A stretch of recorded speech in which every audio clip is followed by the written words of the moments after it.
Sveiki, malonūs klausytojai ir žiūrovai, aš Monika Kuzminskaitė, sveikatos ir mitybos psichologė ir čia Šaukšto proto tinklalaidė.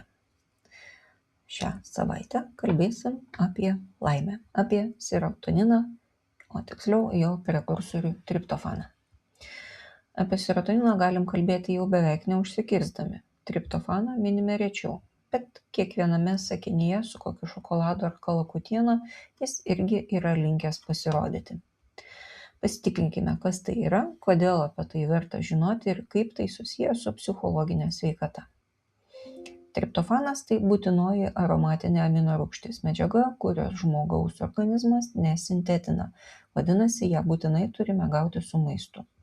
Pirmiausiai, triptofanu buvo susidomėta nustačius, kad serotonino trūkumas smegenyse yra reikšmingas depresijos vystymosi veiksnys. Serotoninas nepraeina per kraujo smegenų barjerą, todėl serotoninas smegenyse gali būti tik gaminamas vietoje iš reikalingų sudėtinių dalių. Triptofanas kaip tik ir yra reikalinga sudėtinė dalis, iš kurios serotoninas yra sintetinamas. Yra 3 pagrindiniai triptofano naudojimo būdai. Serotonino melatonino kelias iš triptofano hidroksilazė pagamina 5-HTP, iš kurios vėliau sintetinamas serotoninas, o galiausiai iš serotonino tamsoje gaminamas melatoninas. Antras yra kinurenino kelias, tai yra kepenyse triptofano 2,3-dioksigenazė ir indoleamino 2,3-dioksigenazė skaido triptofaną, sintetina nikonamido adenino dinukleotidą, kartu gamina nervus veikiančias medžiagas kinureno rūgštį ir nerviniam audiniam nuodingą medžiagą kinolino rūgštį. Tai yra pagrindinis triptofano kelias, daugiausiai su maistu gaunamo triptofano apdorojama būtent šiuo būdu. Ir trečias yra žarnyno mikrobinis kelias, kur žarnyno bakterijos skaido triptofaną į indolius, skatolį ir indol 3 propioninę rūgštį, kurios stiprina žarnyno barjerą ir aktyviai veikia nervų sistemą. Serotoninas yra labai svarbus žarnyne ir jis ten visai kuria nelaimę, o atlieka kitas funkcijas. Serotoninas, triptofano apdorojimo rezultatas, yra ypač svarbi medžiaga stabilizuojanti emocijų apdorojimą, elgesio slopinimą ir vykdomąją funkciją. Serotoninas nėra tik laimės molekulė, veikiau jau tai orkestro dirigentas, medžiaga veikianti kelias kritinės smegenų sritis iš karto. Serotoninas slopina pernelyg aktyvią amigdalo veiklą, taip ramindamas nerimą ir baimę, palaiko sinapsių plastiškumą hipokampe, taip palaikydamas atminties ir mokymosi procesus, reguliuoja miegą, apetitą ir impulsų kontrolę, veikdamas smegenų kamieną ir žievę. Todėl serotonino apykaitos sutrikimai gali reikšmingai ir plačiai paveikti psichologinę būseną ir sveikatą.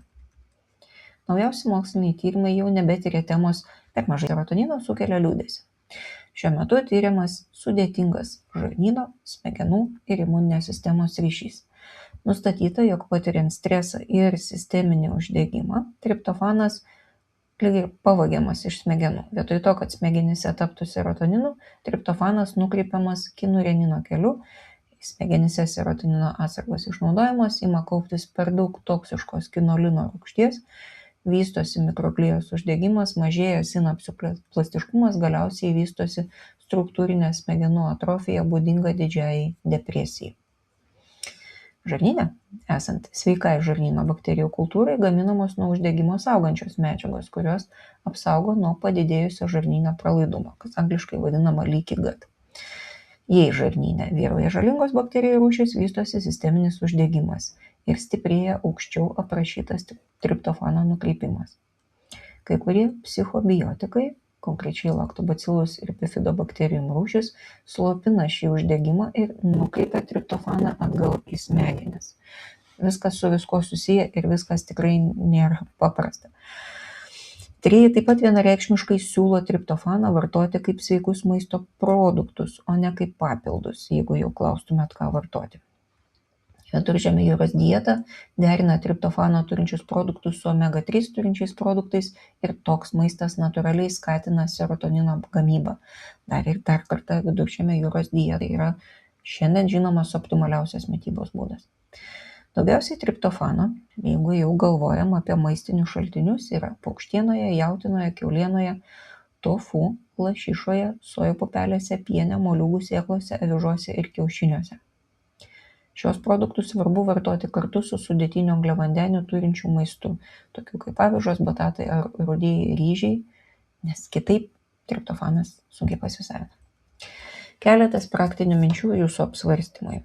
Jei turintį maistą valgysit be angliavandenių, triptofanas greičiausiai pralaimės konkurencinę kovą su kitais į smegenis patekti siekiančiais baltymais.